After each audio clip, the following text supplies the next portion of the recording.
digambarkan sebagai tanda A itu sesuai dengan realitas A. Jadi proper sign atau tanda sebenarnya itu memiliki hubungan relasi simetris dan bersifat langsung terhadap realitas yang digambarkannya. Yang kedua, pseudo sign atau tanda palsu. Jadi tanda palsu ini jadi ada sebuah tanda yang merepresentasikan realitas yang tidak sesuai. Jadi palsu gitu tandanya. Kayak yang di sini tuh yang saya cantumkan, tanda A merepresentasikan realitas koma A. Yang selanjutnya false sign, tanda dusta, itu diartikan sebagai tanda yang digunakan untuk merepresentasikan atau menggambarkan realitas yang tidak sesuai dengan A. Jadi semisal tanda A digunakan untuk menjelaskan realitas B, itu yang disebut sebagai tanda dusta. Di sini kita nanti sama-sama mencari kira-kira apa contoh dari tanda-tanda ini. Selanjutnya tanda yang keempat, recycle sign, tanda daur ulang. Di sini di dalam buku Yasraf Amir Piliang, Semiotik dan Hipersemiotik, itu digambarkan sebagai tanda A dalam konteks ruang waktu A digunakan untuk menjelaskan konteks ruang waktu B. Jadi ada satu tanda yang sebenarnya itu berlaku untuk di masa lalu, tapi digunakan untuk masa sekarang. Kalau meminjam istilahnya Derrida, ada rekontekstualisasi. Ada rekontekstualisasi dari tanda masa lalu ke tanda masa kini. Tanda yang kelima adalah artificial sign. Artificial sign ini perlu diakui menjadi sebuah tanda yang cukup relevan di masyarakat informasi Kiwari yang milionya atau lingkungan sosialnya itu tidak lepas dari teknologi dan sosial media. Jadi artificial sign ini tanda buatan artifisial. Nah, di sini yang saya cantumkan tanda yang dibuat oleh teknologi mutakhir, tanda A menggambarkan dirinya sendiri dalam kurung tanda kutip A. Jadi ini artificial sign ini lebih banyak digunakan di pasca modernisme. Jadi apa yang dimaksud oleh hipersemiotik? Jadi ini konsep dasar semiotik strukturalisme. Kenapa dikatakan sebagai strukturalisme?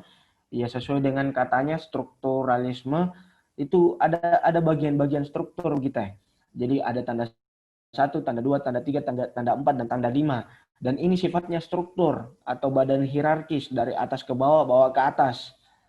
Nah, di konsep hipersemiotik, kenapa disebut sebagai hipersemiotik? Sebenarnya kata hiper di dalam KBBI itu melampaui, tapi digunakan oleh Yasraf Amir Piliang sebagai yaitu tadi salah satu tanda yang melampaui dengan tanda yang saling melebur. Jadi 5 konsep tanda ini dalam konsep hipersemiotik itu menjadi tumpang tindih, amburadul ki, tidak kentaram yang mana proper sign, yang mana pseudo sign, false sign, recycle sign, dan artificial sign. Jadi dalam satu tanda itu tergabung ki ini 5 tanda atau bahkan bentuknya jamak. Jadi itu konsep hipersemiotik yang dijelaskan oleh Yasraf Amir Piliang.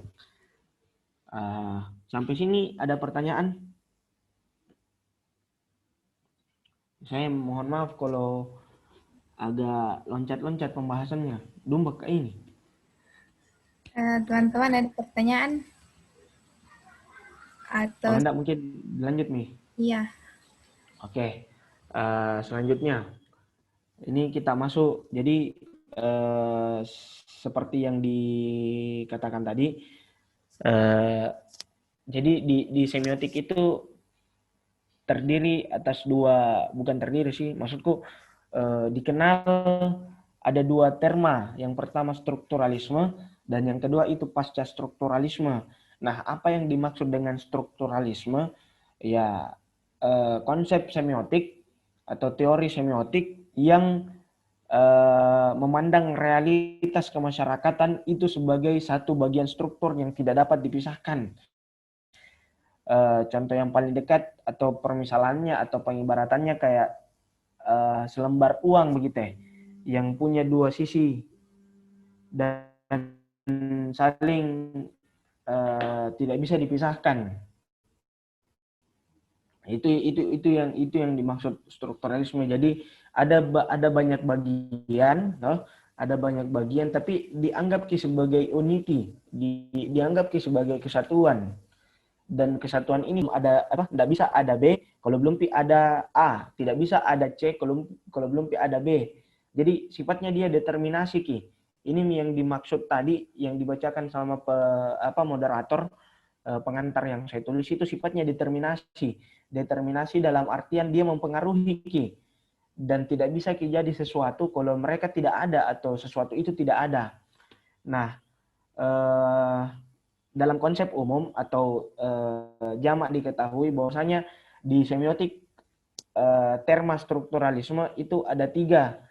Pertama Ferdinand de Saussure, yang kedua Charles Sanders Peirce, dan yang ketiga itu Roland Barthes. Tapi Roland Barthes ini dia dikatakan sebagai strukturalisme itu di fase-fase awalnya sebagai pemikir semiotik. Nah, nanti kita akan jelaskan kira-kira bagaimana Barthes akhir atau Barthes setelah strukturalisme. Jadi Roland Barthes itu juga disebut sebagai pemikir pasca strukturalisme dalam semiotik. Jadi Ferdinand de Saussure, pakar linguistik yang berasal dari Swiss, mengungkapkan bahwa untuk membaca sebuah sistem diperlukan 2 hal. Sistem ini sifatnya jamak atau plural, multiplisitas, dan memiliki fleksibilitas yang punya flexibility di dalamnya. Ada budaya, politik, ekonomi, dan semacamnya. Nah, 2 hal yang dimaksud oleh Ferdinand de Saussure itu yang pertama lange, apakah langue, language, lange, ya lange, yang kedua parol. Jadi lange itu diartikan oleh Ferdinand de Saussure sebagai sistem kebahasaan dalam sebuah masyarakat.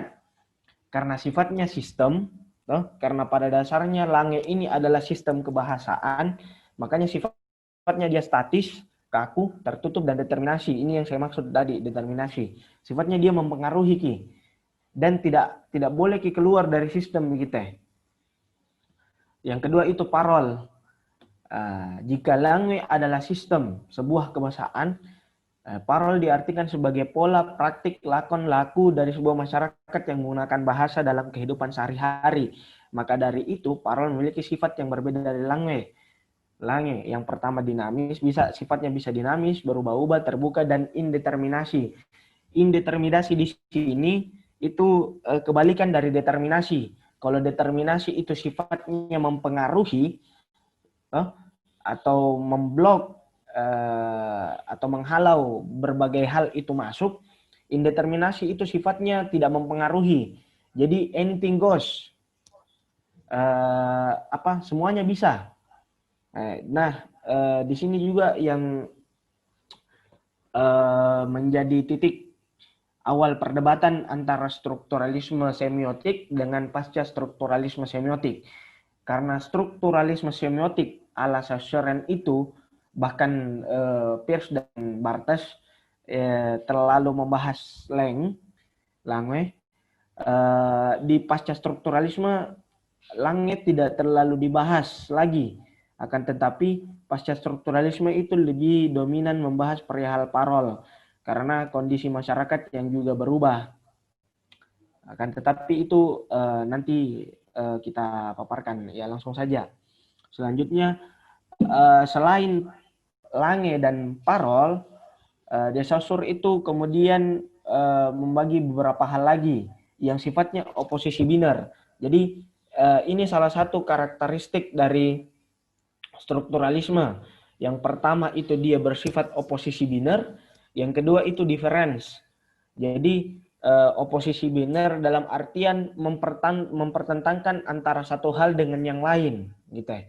Terus yang dimaksud dengan difference antara satu hal dengan hal yang lain itu berbeda karena sama-sama memiliki endogenus atau sama-sama memiliki perbedaan yang tidak ada antara satu sistem atau satu terma atau sebuah bentuk dengan bentuk yang lain. Nah, di sini kentara ki oposisi biner dengan difference dari yang dikemukakan oleh Saussure. Ya, ini sintakmatik itu beroposisi biner dengan paradigmatik. Jadi sintakmatik adalah hubungan antar tanda yang bersifat langsung, yang relasinya bersifat langsung. Paradigmatik itu sifatnya tidak langsung. Tidak langsung. Nah, di sini yang dijadikan sebagai jadi konsep yang pertama ini oposisi biner, sintakmatik dengan paradigmatik, dua hal yang dipertentangkan. Difference-nya ini dari definisinya, satu bersifat langsung, satu tidak bersifat langsung. Di sini paradigmatik dalam artian asosiatif ki. Ada ingatan dari sekelompok, yang kemudian itu tidak masuk di dalam sistem kebahasaan. Jadi sintakmatik ini lebih ke lange, paradigmatik itu lebih ke parol. Dia ini sifatnya konvensi, ini non konvensional.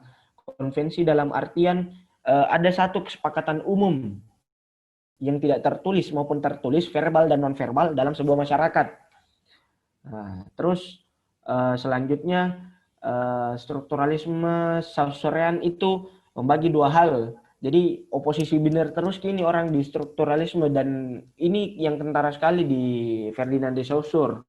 Di sini dibagi lagi antara sinkronik dengan diakronik. Dua hal yang dipertentangkan, ini ada oposisi binernya. Nah, sinkronik itu menelisik kebahasaan hanya pada waktu tertentu, tertutup, deskriptif, horizontal, dan mendata. Dalam artian ada satu konteks bahasa, ada satu konsep sistem kebahasaan, tapi yang ditelisik itu di waktu itu dan tidak membiarkan orang untuk berkreasi lebih jauh. Semisal contohnya itu bunga mawar bunga mawar diartikan sebagai cinta. Kalau semisal Rizka dikasih buka bunga mawar sama siapa begitu, sama Pais misal dikasih bunga mawar, ya narasi yang terbangun ya Pais suka Rizka begitu ya. Atau contoh lain jangan nih pakai Rizka sama Pais. Siapa kata pokoknya ada satu cewek dikasih bunga mawar sama cowok. Konvensi sosialnya itu ini cowok nah suka ini cewek, itu di situ dia sinkroniknya. Tapi kalau diakronik nah pertanyakan kenapa mesti bunga mawar yang menandakan cinta? Kenapa tidak bisa dispenser atau galon saja dikasih tanda cinta juga? Itu yang dimaksud sebagai diakronik, menelisik kebahasaan dengan cara komparatif dan historis. Olehnya konsep diakronik bersifat interrelasi dengan ruang waktu kini dan nanti. Jadi diakronik ini dialogis sifatnya.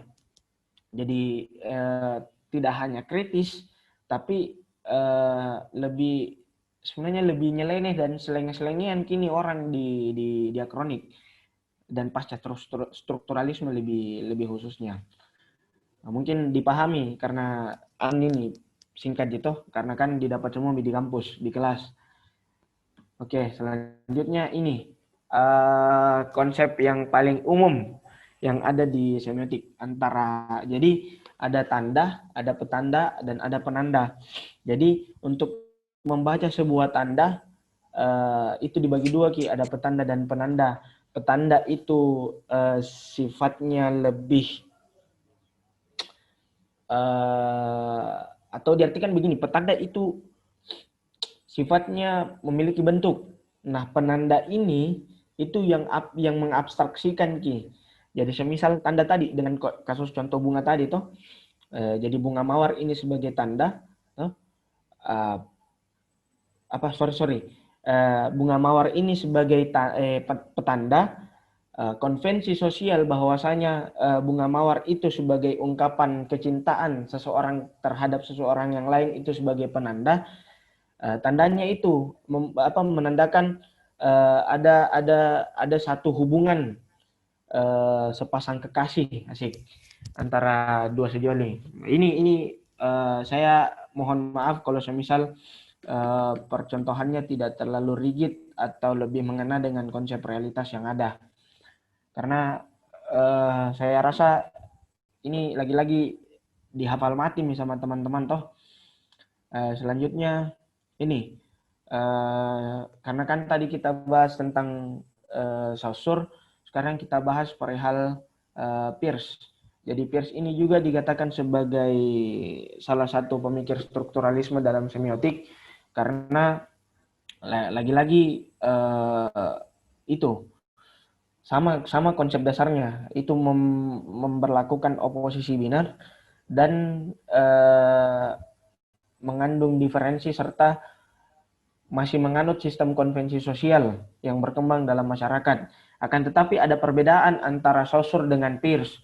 Kalau Saussure itu cuma melahirkan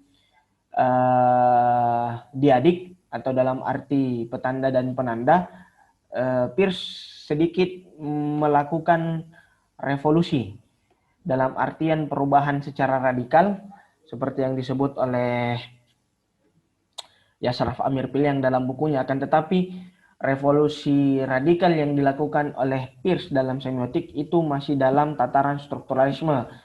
Sebenarnya terminologi revolusi radikal atau perubahan secara radikal dalam konsep semiotika Peirce itu cukup kontradiksi interminis.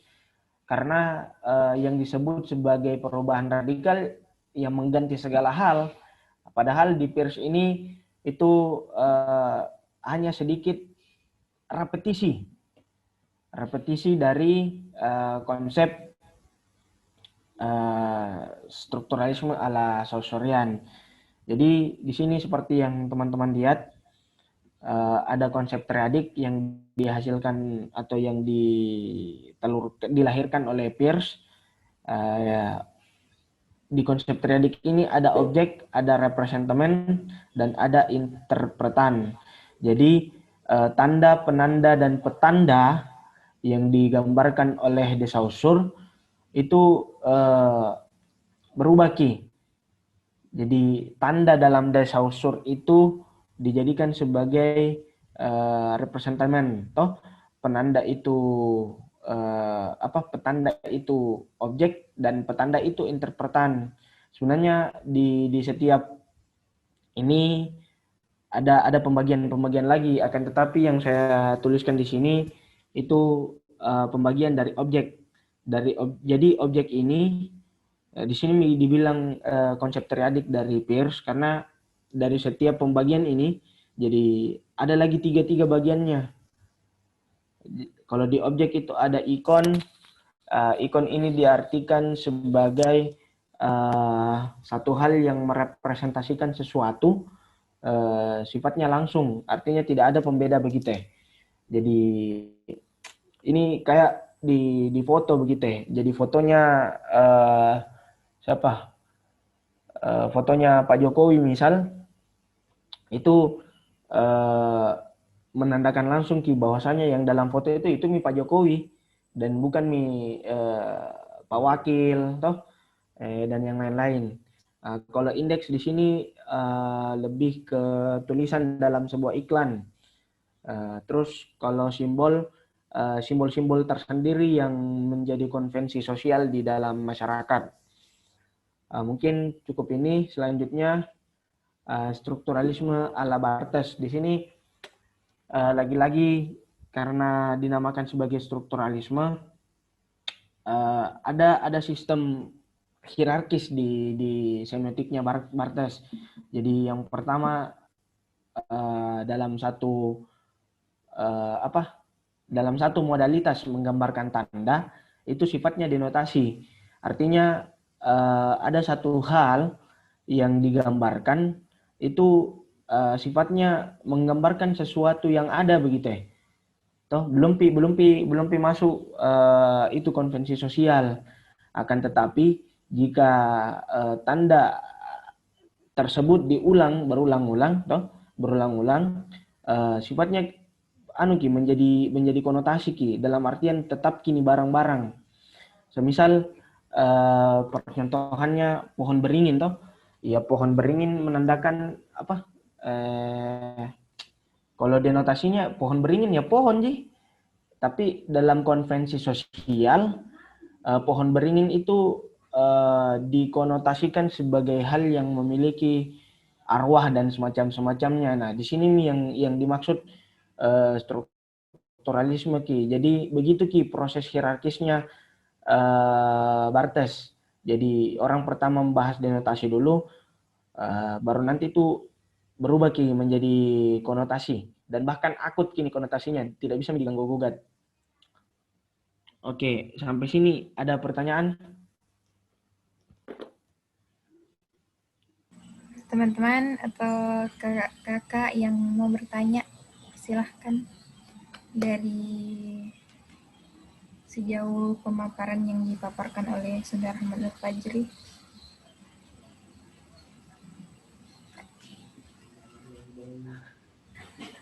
Oke. Mungkin langsung saja tuh supaya cepat-cepat juga. Ya. Hipersemiotik. Jadi ini yang menjadi sebenarnya ini yang menjadi terma pembahasan di buku ini. Kelihatan gitu? Nah, semiotik dan hipersemiotik. Karena konsep hipersemiotik yang terlalu banyak dibahas di buku ini, lagi-lagi saya katakan modelnya urak-urakan. Kenapa aku bilang urak-urakan? Karena sesuai dengan konteks pasca modernisme. Sesuatu hal yang tidak ada yang baik-baik. Maksudku betul-betul berantakan di hipersemiotik.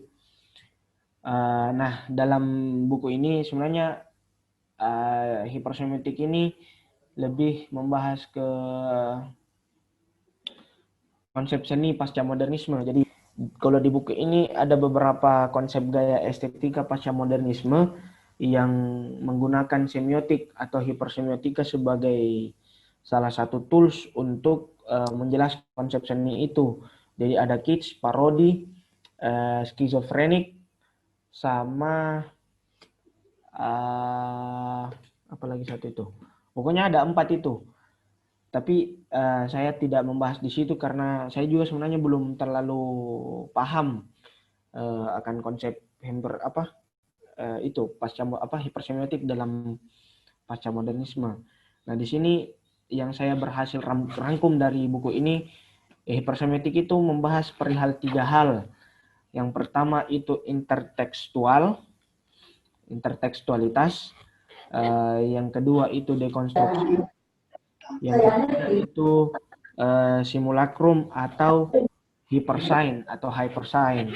Jadi jadi konsep hipersemiotik ini merupakan salah satu bentuk penolakan dari strukturalisme yang dideklarasikan atau yang diwedarkan oleh si Saussure, Peirce, dan Barthes.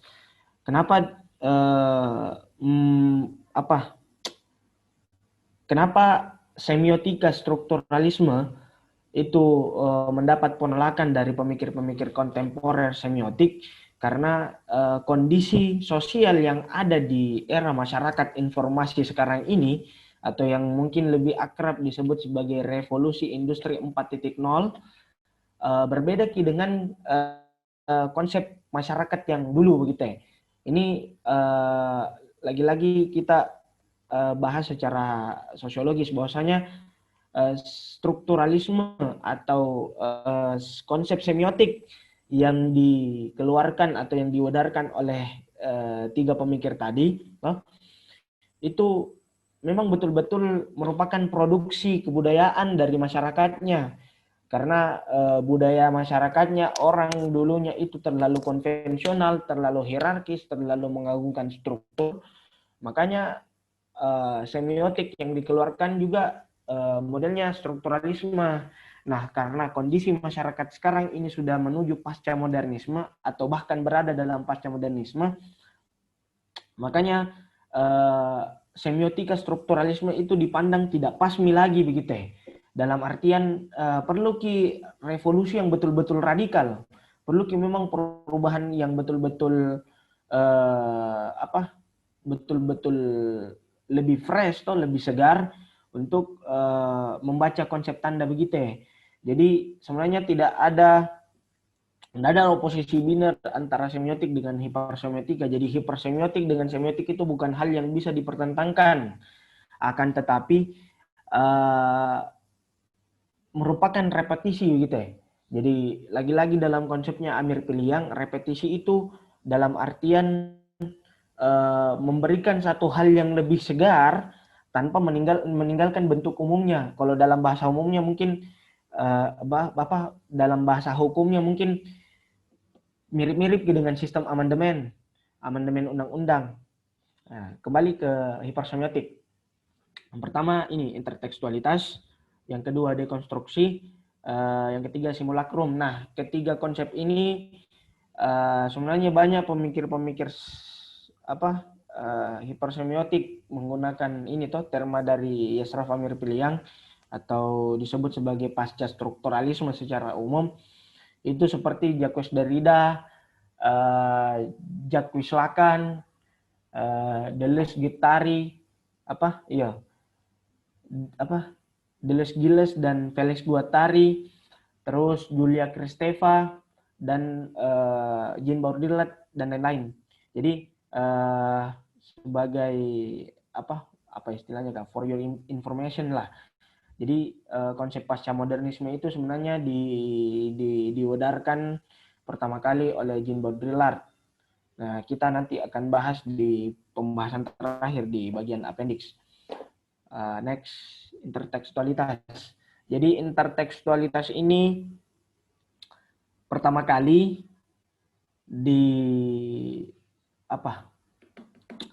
diproklamasikan lah istilahnya oleh salah satu pemikir pasca strukturalisme yang bernama Julia Kristeva. Jadi Julia Kristeva menganggap bahwasanya tidak ada konsep tanda yang baku begitu ya. Tidak ada konsep petanda yang baku dan tidak ada penanda yang baku. Semuanya itu memerlukan teks-teks lain. Jadi semisal ada satu teks yang dianggap sebagai itu toji saja, ternyata membacanya itu bisa banyak begitu ya. Jadi sifatnya dia intertekstual ki. Jadi bukan cuma satu teks yang baca, akan tetapi banyak teks. Semisal dalam konteks semiotik tadi semiotik strukturalisme itu semisal dengan percontohan yang tadi, yang masalah bunga mawar dengan cinta dan semacamnya, itu satu bidang yang bahas begitu ya. Semisal bidang sosiologi tapi kalau di intertekstualitas bisa banyak bidang, bisa banyak cabang keilmuan yang bahas gitu barang-barang. Bisa dari segi culture studies-nya, bisa dari pokoknya banyak. Itu disebut sebagai intertekstualitas. Jadi tidak ada sistem teks tunggal untuk membaca sebuah teks, akan tetapi satu teks itu bisa dibaca oleh beberapa teks yang lain, atau satu teks itu bisa ditafsirkan melalui teks-teks yang lain. Nah, di sini yang saya kasih contoh, sebenarnya intertekstualitas itu juga bisa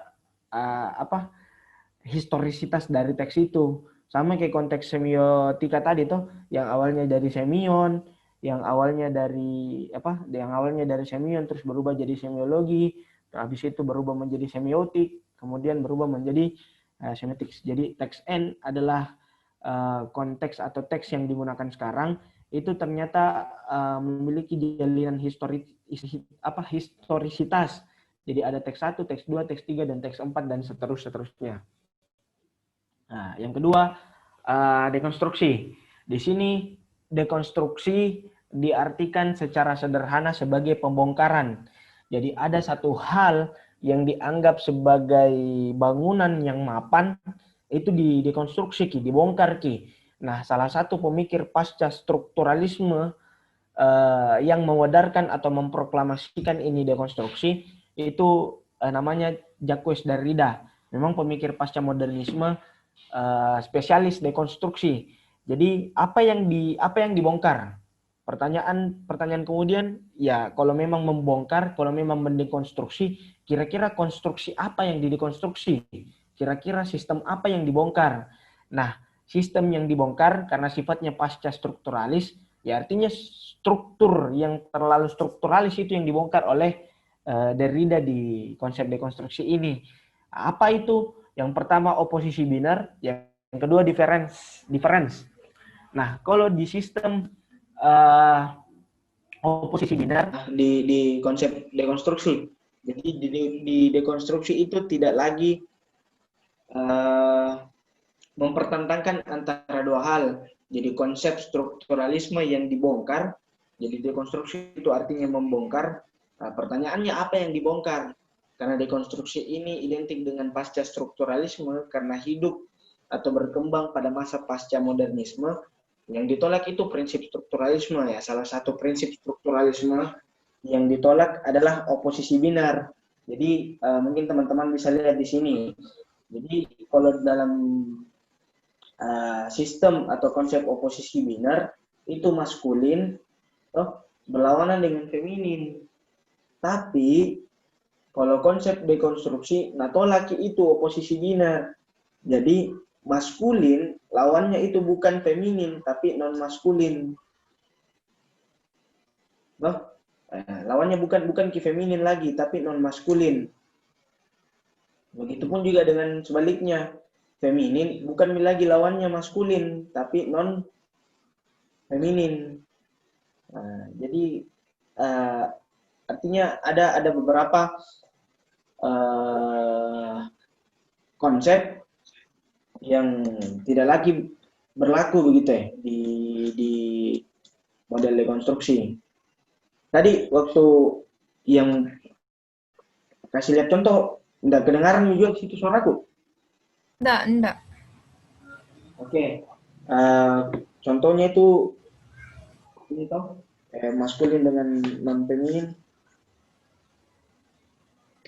Ini mungkin ini toh. Mana kan? Nih. Toh. Jadi sifat kelaki-lakian itu bukan lagi diartikan sebagai perempuan begitu ya, tapi non maskulin. Nah ini konsep kalau mungkin dalam kearifan lokal bisa dibilang bencong begitu ya. Jadi laki-laki tuh yang menampilkan maskulinitas dan semacamnya ternyata lawannya itu non maskulin. Begitupun juga dengan sebaliknya. Oke, selanjutnya apa ada yang tidurnya di sini? Jadi selanjutnya ini dekonstruksi. Jadi kalau di mana lagi di strukturalisme yang ada itu ada kalau di sistemnya De Saussure itu antara jadi tanda itu diartikan atau dibaca melalui dua hal. Yang pertama petanda dengan penanda. Akan tetapi di dekonstruksi itu tidak ada ki petanda. Maksudku tidak ada tanda begitu ya. Yang ada itu cuma penanda. Jadi tidak ada tanda. Jadi semisal kayak apa ini sebenarnya lebih ke seni ya. Jadi ada lagi satu hal yang tidak bisa input karena kesalahan teknis gangguan teknis kemarin. Mungkin teman-teman bisa searching di Google lukisan menghajar Picasso. Ketik saja itu muncul di situ lukisannya. Nah, lukisannya itu tidak ada tanda begitu. karena terlalu banyak petanda penanda di dalam. Jadi mati nih itu sistem tanda di dalam sistem dekonstruksi. Atau semisal contohnya kayak begini, di semisal kayak percontohan mawar tadi toh, mawar.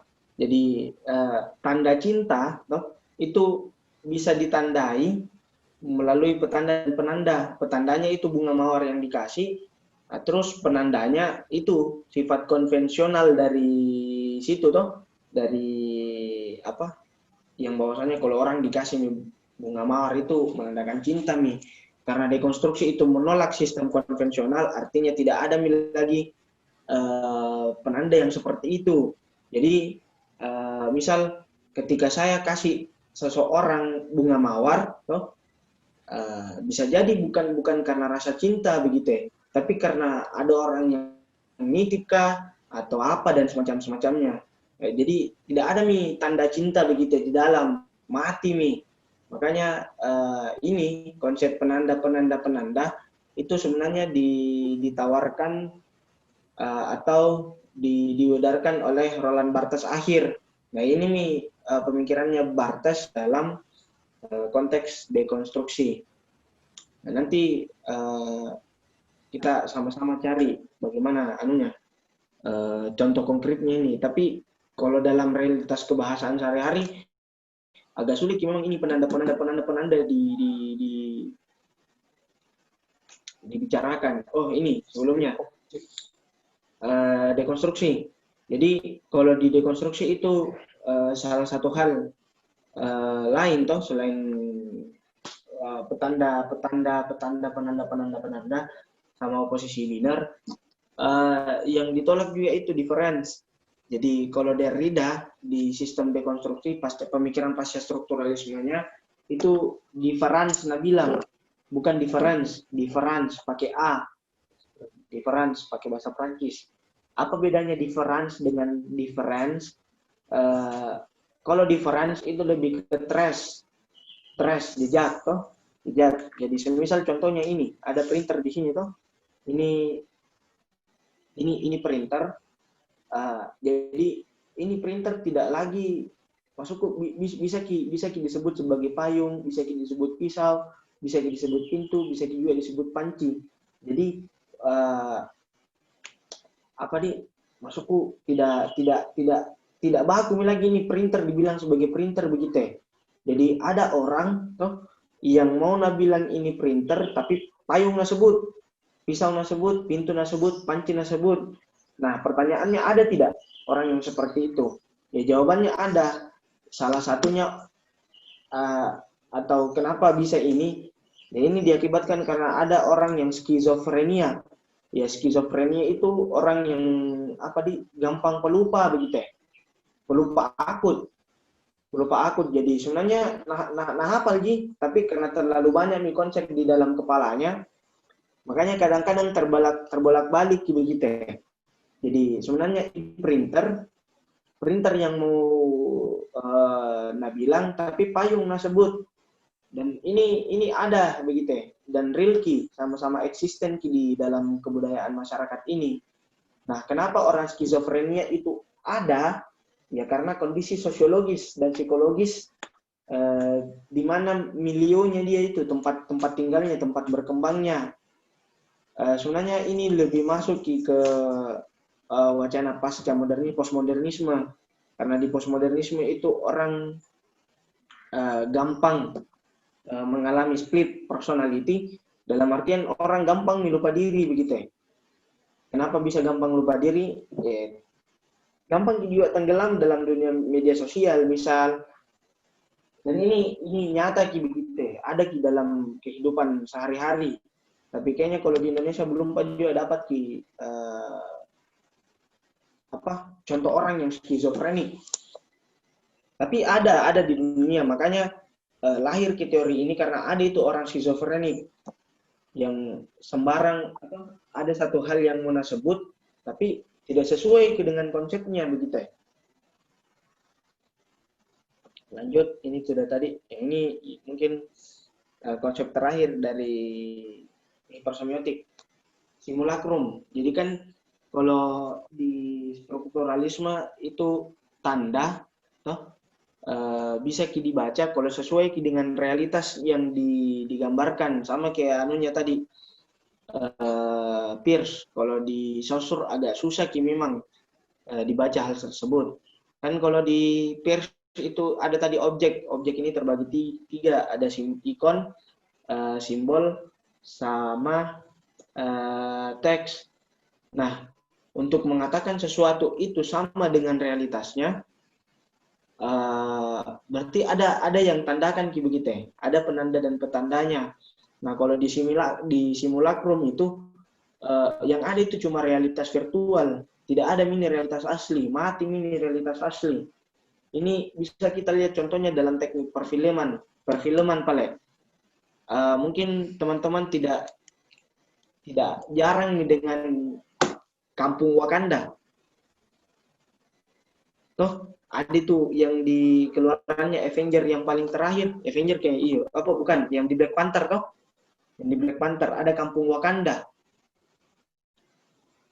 Nah, ini itu bangunan teknologi itu sebenarnya. Kalau mau dicari di mana itu sebenarnya Kampung Wakanda itu di dunia.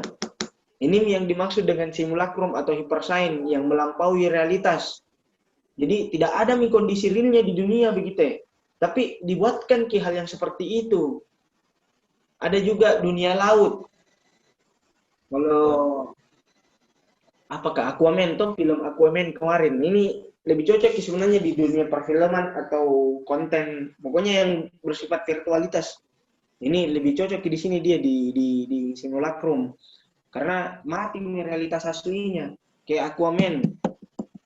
Tidak pernah dilihat sosok kehidupan laut begitu ya. Ada singgasana dan semacamnya. Tapi di dalam film itu ada begitu ya. Dan ini yang disebut sebagai simulacrum. Keadaan yang seakan-akan menyamai realitas, padahal tidak ada realitasnya di dunia fisik. Jadi betul-betul dunia maya gitu. Jadi kalau Jean Baudrillard artikan sebagai pure simulacrum. Artinya tanda yang tandai dirinya sendiri. Tidak ada tanda yang di dunia fisik. Mungkin appendix. Appendix itu semacam tambahan sebenarnya. Jadi kalau di sini saya mau ambil appendix yang sama dari buku ini ya, Saraf Amir Piliang. Jadi kira-kira apa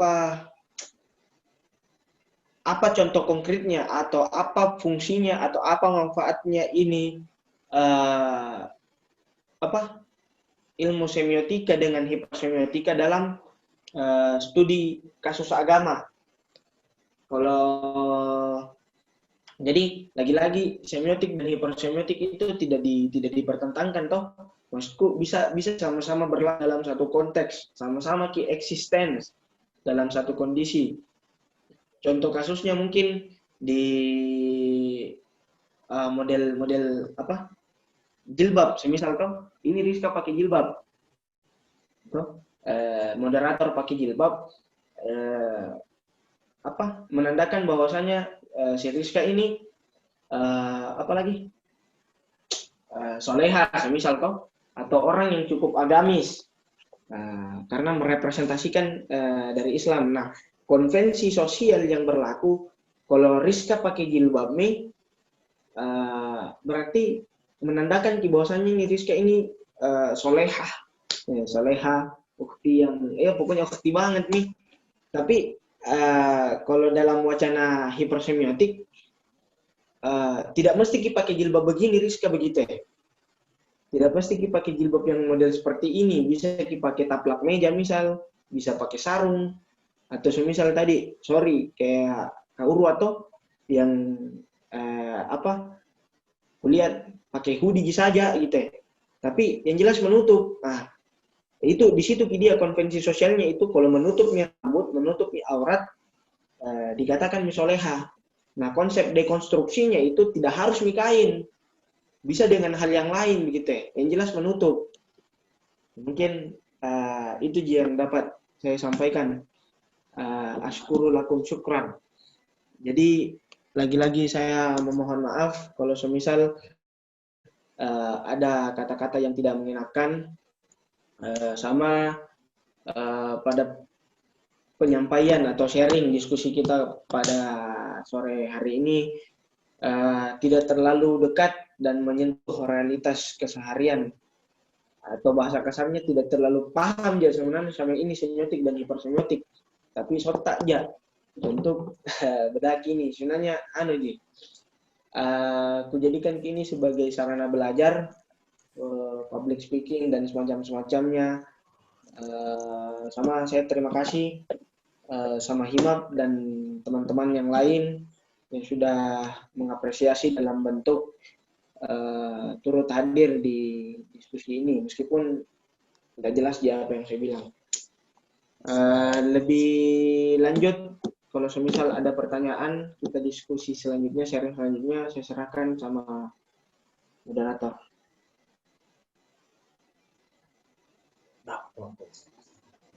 Baik, terima kasih pemateri atas materi yang luar biasa tadi, dari moderator yang luar biasa juga. Kepada teman-teman yang masih join, saya kira mungkin banyak pertanyaan yang akan ditanyakan, banyak hal yang menarik atau hal yang belum dipahami untuk ditanyakan. Kepada teman-teman yang ingin bertanya, silahkan raise hand atau aktifkan audionya. Saudari Mawa, Gaurwa, Faiz, Dila, Ishan.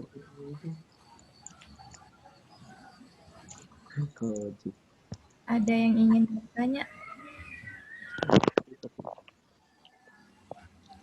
Putri, Tirta, Dila, Jamil,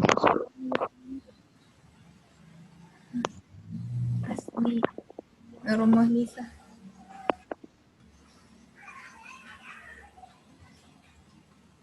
Oh, Faiz mau bertanya. Yang menarik di sini yaitu kalau saya pribadi itu dapat kata baru yang hipersemiotika yang pasca modern lah. Kalau saya banyak sih yang mau ditanyakan. Pasti banyak dari teman-teman juga yang mau ditanyakan. Ada yang ingin bertanya? Halo.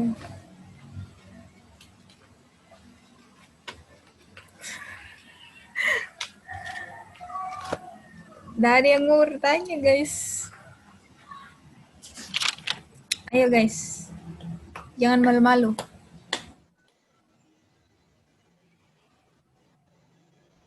Siapa tahu dari moderator mau bertanya.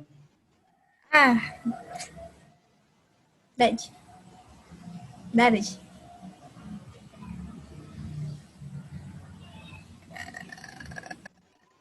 Siapa mau bertanya? Saya mau bertanya tapi ya saya satu pertanyaan. Depan kosong. Emak, saya mau bertanya. Dulu kata. Oh iya.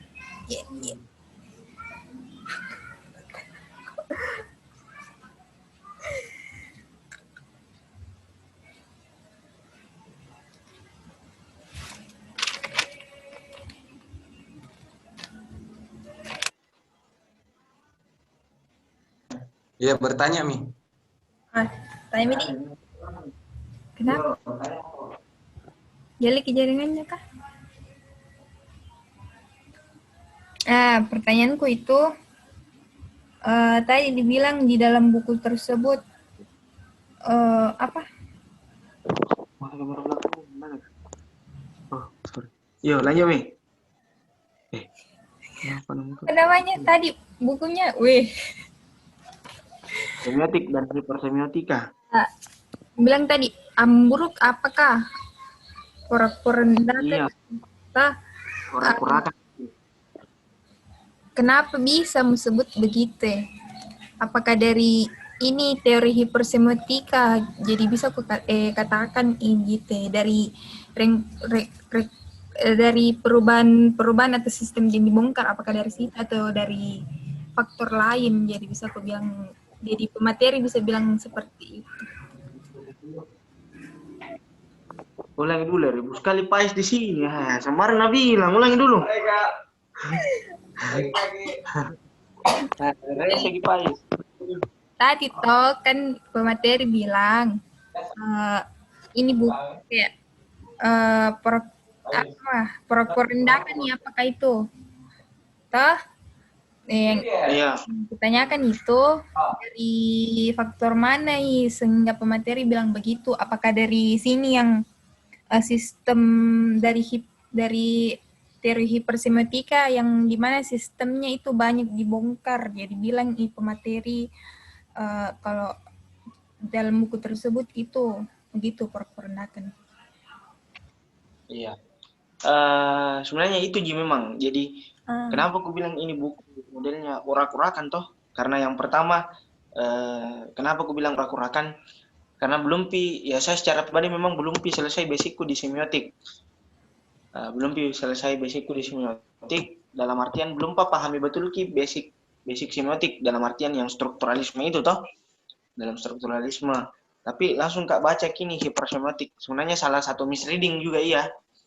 Salah satu misreading, tapi kenapa berani Kak untuk atau mau Kak bedaki ini dan merasa maksudku mau Kak begitu ya share ke teman-teman toh, karena meskipun tidak terlalu mendalam bahas ini perihal semiotik, justru lebih simpel caranya ini ya Saraf Amir Piliang untuk bahas kini strukturalismenya semiotik toh, semiotika yang model strukturalisme. Nah, kenapa aku bilang modelnya urak-urakan? Karena yang pertama memang salah satu ciri khasnya ini Amir Piliang kalau nulis buku terlalu banyak bahasa-bahasa yang tidak memang tidak sering untuk didengar, terlalu banyak kata-kata ilmiah. Terlalu banyak kata-kata ilmiah. Di sini hampir semua bukunya Amir Piliang itu pasti ada glosarium. Dan glosariumnya itu kan biasanya itu glosarium ditaruh di belakang, ini memang paling depan. Nah, yang kudapat contoh yang kubacakan abnormalitas ada, alegori, androgin, arbitrer, bricolage, enigma, eklektisme, fetis, estetika, fetisisme komoditas. Pokoknya banyak sekali bahasa-bahasa yang tidak dikenal, makanya gue bilang urak-urakan kini barang. Fraktal, gramotologi, hibrida, desir. Pokoknya banyak. Itu salah satunya toh, karena terlalu banyak bahasa-bahasa yang tidak sering didengar. Dan yang kedua, itu lebih banyak membahas perihal dekonstruksi. Itu yang ku bilang. Jadi di buku ini toh, ada satu orang skizofrenik, penderita skizofrenia toh, yang lupa akut karena banyak sekali konsep yang masuk dalam kepalanya. Itu sebut ayam itu sebagai ayan. Jadi kualitasnya orang pintar itu semisal tandanya orang pintar itu bawa buku toh, bukunya itu petanda toh, penandanya itu konvensi sosial. Nah, orang kalau bawa buku pintar begitu.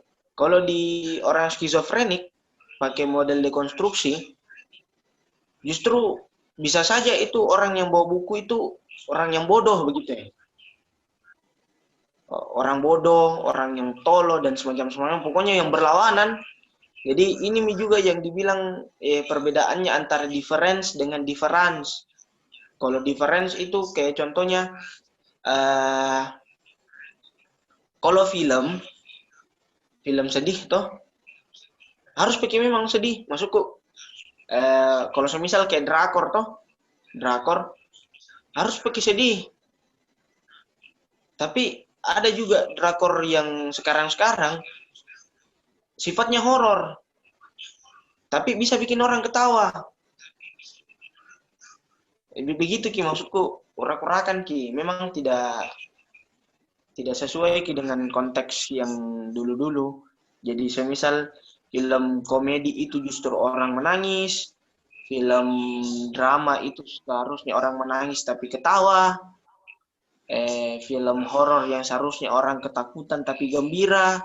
Pokoknya begitu Ki, tidak jelas Ki ini dekonstruksi. Makanya sempat Kak juga semalam diskusi sama salah seorang senior Fakultas Ilmu Budaya di Bujang angkatan 2008. Namanya amburadul kalau mau baca posmo tapi belum terlalu paham di basic. Tapi di satu sisi ku pahami apa yang bilang itu senior. Ya, ini salah satu penambahan wacana dan diskursus buat saya secara pribadi. Dan karena tidak ada orang yang berhak untuk larang Kak melakukan hal itu. Mungkin itu dia. Saya kembalikan ke moderator. Ya, terima kasih atas jawabannya. Mungkin teman-teman yang lain, ayo teman-teman, banyak hal yang mau ditanyakan. Apa mau ditanyakan? Banyak pasti, banyak otak di sini di Zoom. Berapa orang ini? 11. Pasti ada yang mau ditanyakan. Saya moderator. Oh iya, persilahkan Saudara Mawata Warahmah untuk mengajukan pertanyaan. Terima kasih atas waktunya. Mau aku bertanya ini tentang, ini yang kupahami toh, kalau kan hiper artinya berlebihan.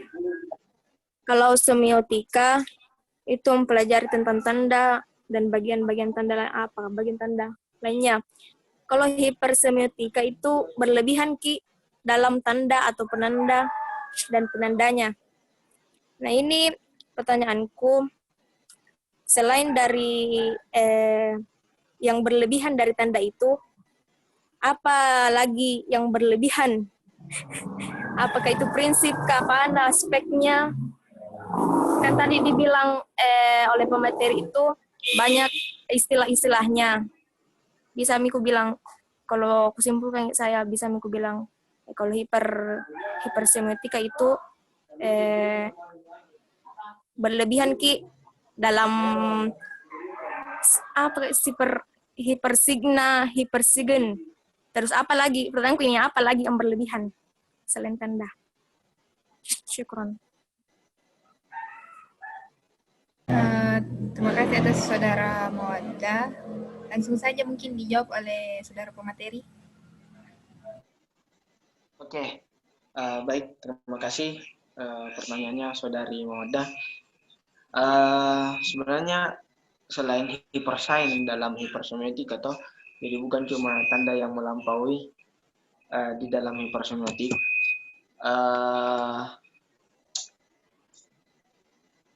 Kalau sebenarnya kalau mau dilihat contoh konkretnya itu di seni pasca modernisme yang model avant-garde. Karena kan sebenarnya itu seni, kenapa dibaca dengan model semiotik? Karena salah satu hasil dan produksi dari sebuah masyarakat digunakan itu semiotik untuk membaca seni. Nah, ini sebenarnya hipersemiotik lebih cocok untuk dibahas di seni pasca modernisme. Atau contoh begini paling ya. Mungkin teman-teman pernah lihat lukisan, bukan lukisannya sebenarnya, karya toh, jadi di satu kanvas toh, jadi ada satu pameran lukisan toh, satu pameran lukisan, ada satu lukisan atau ada satu karya yang karyanya itu 3 bahan yang dibutuhkan atau 3 bahan yang kasih ikut dalam satu karyanya. Pertama kanvas, yang kedua itu pisang, yang ketiga selotip. Tapi mahal Ki harganya. Mahal Ki. Nah, di sini Ki lebih cocok dipakai model hipersemiotik. Karena ya kenapa bisa mahal harganya? Karena itu tadi ada prinsip dekonstruksi, ada prinsip intertekstualitas, dan ada prinsip hipersign yang di dalam satu karya itu. Apanya yang didekonstruksi? Ya salah satu hal yang didekonstruksi adalah kemapanan formal strukturalisme. Itu dibilang seni yang bagus, toh kalau antara satu elemen dengan elemen yang lain itu punya kesinambungan.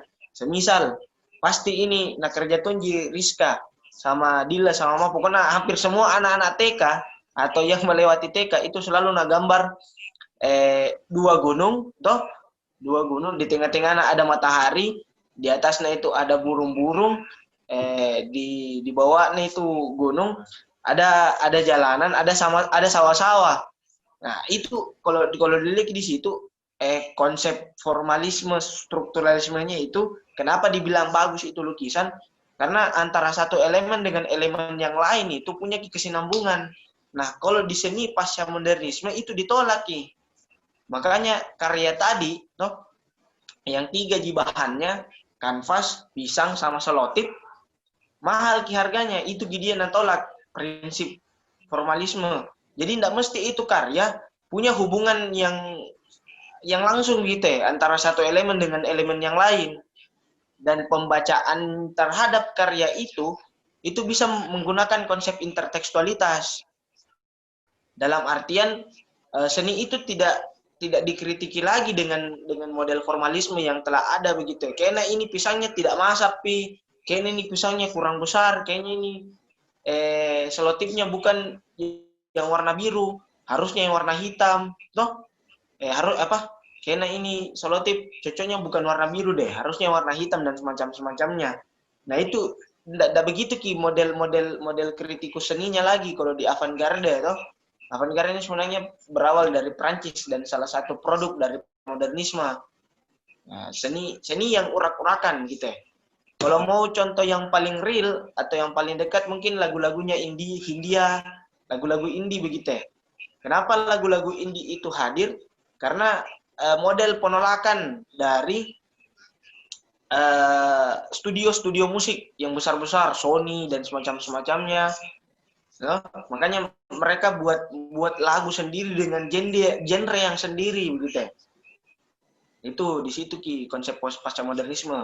Jadi konsep besar dari pasca modernisme yang awalnya itu sentral, no? Kemudian itu berubah menjadi desentralisasi. Jadi yang awalnya itu terpusat jadi tidak terpusat. Nah, kembali ke pertanyaannya tadi, Mawa, apakah ada lagi tanda-tanda hiper atau selain melampaui tanda di hipersemiotik, sebenarnya itu di konsep-konsep dasarnya hipersemiotik.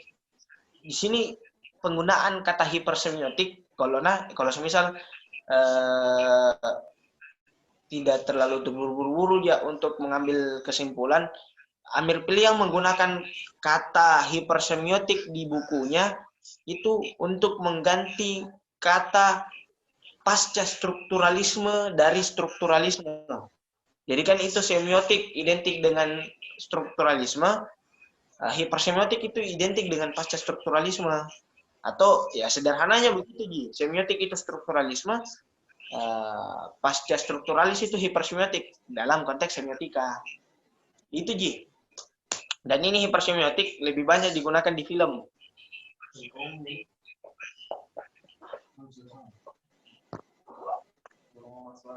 Ya, pada saudari Mawaddah, apakah bisa dipahami atau ada lagi yang ingin ditanyakan lebih detail?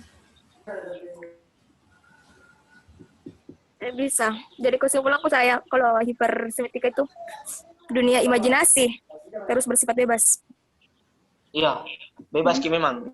Jadi yang satu toh kalau di semiotika itu lebih kenapa di pengantar kutulis baku, statis, kaku, tertutup sesuai dengan konvensi. Kalau di hipersemiotik itu anything goes. Semuanya bisa. Lebih bebas Ki. Makanya di Derrida toh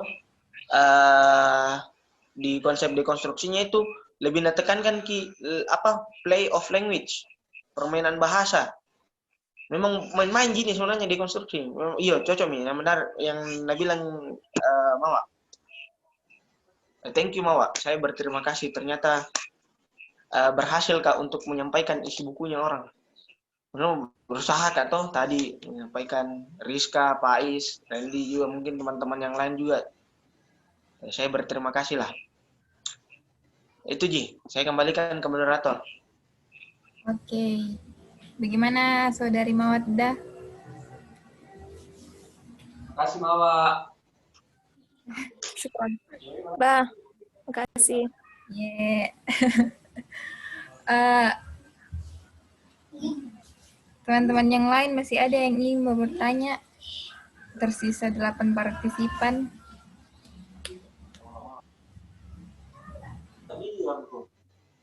Isyam atau Kak Urwa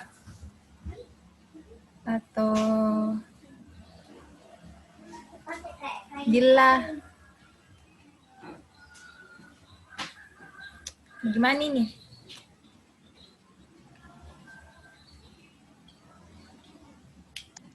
Kalau nggak ada mungkin cukupkan. Iya. Ya, sorry. Mungkin statement closing dari pemateri.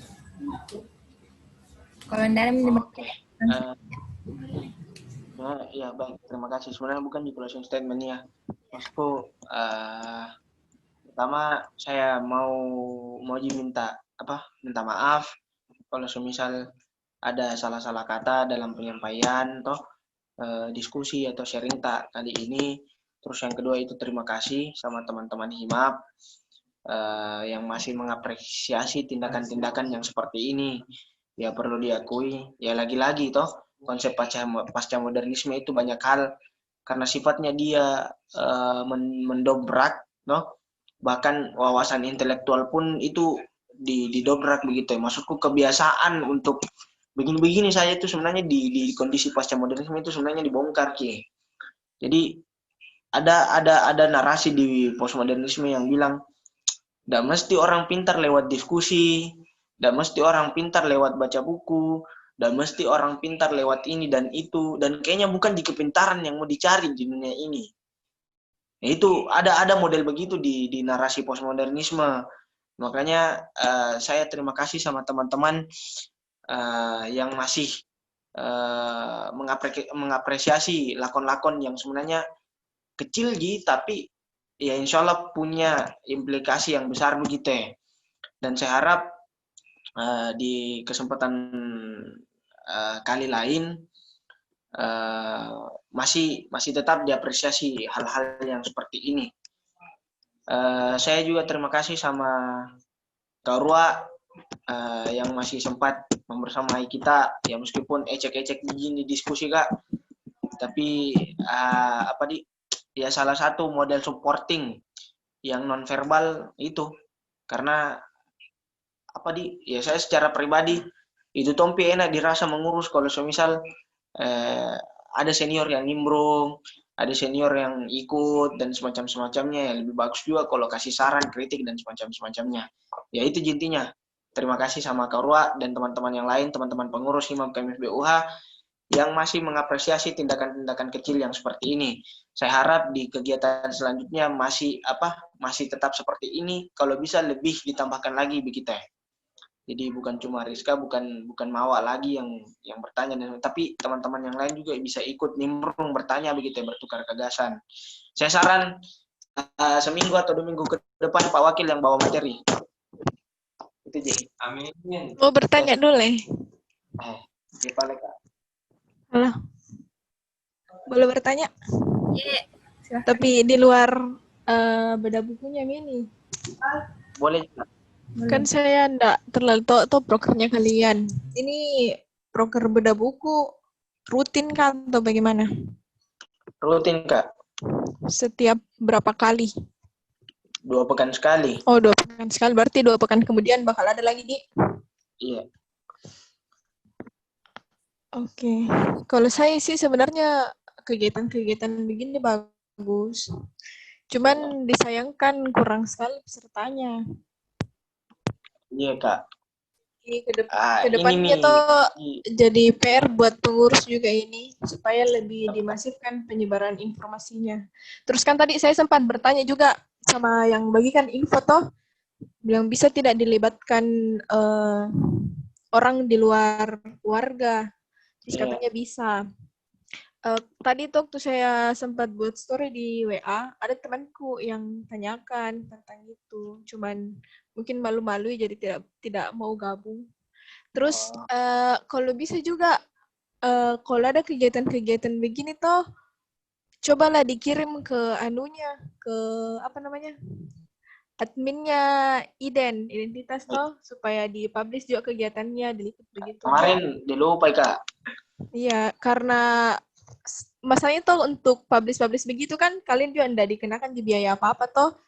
Iya. Setidaknya bisa lebih banyak yang tahu begitu. Iya Kak. Gitu Jia. Semangat untuk kedepannya. Kak, insyaallah ke depan mungkin PR buat Humas Divisi Keilmuan Kerohanian, sekretaris dan teman-teman yang lain ya beban lah untuk kedepannya toh. Oke. Baik, mungkin itu saja. Kurang dan lebihnya mohon dimaafkan. Allahumma musta'an wa litiklan. Assalamualaikum warahmatullahi wabarakatuh. Saya kembalikan ke moderator. Waalaikumsalam. Waalaikumsalam. Baik, saya juga mau tutup di jadi yang saya catat sedikit itu